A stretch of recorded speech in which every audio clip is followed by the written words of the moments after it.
This is Samantha at cavemandietblog.com and welcome to my day 19 on the Whole30.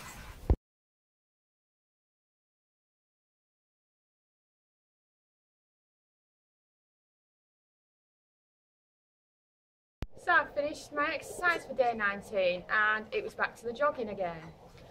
This time I did my furthest distance without stopping, which was 2.5 kilometres, and I did that in just short of 16 minutes.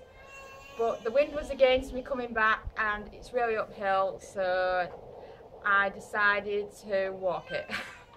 Unfortunately, but I didn't walk it all. As soon as I got to being 1.2 kilometres off being home, I jogged the rest of it back.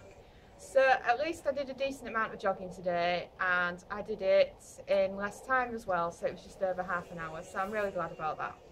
So thank you.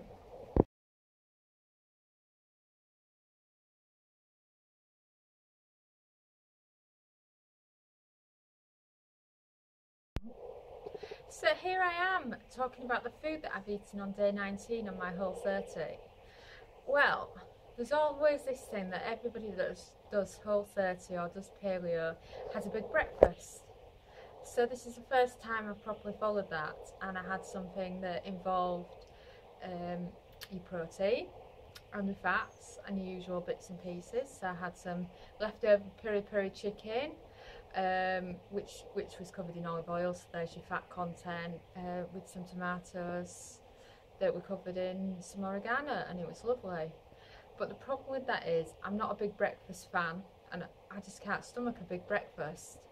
So I had that at like 10:30, so that meant that lunchtime I just wasn't hungry.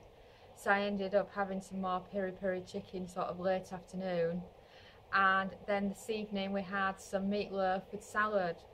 But I think I need to go back to my fruit for breakfast, just because otherwise I'm not going to eat lunch each day, which is such a shame. So it'll be fruit again tomorrow. Thank you.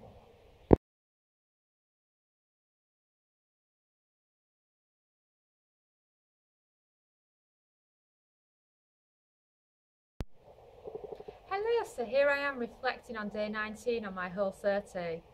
What I want to talk about today is something that many of us have in our diets that isn't particularly good for us, and that's butter.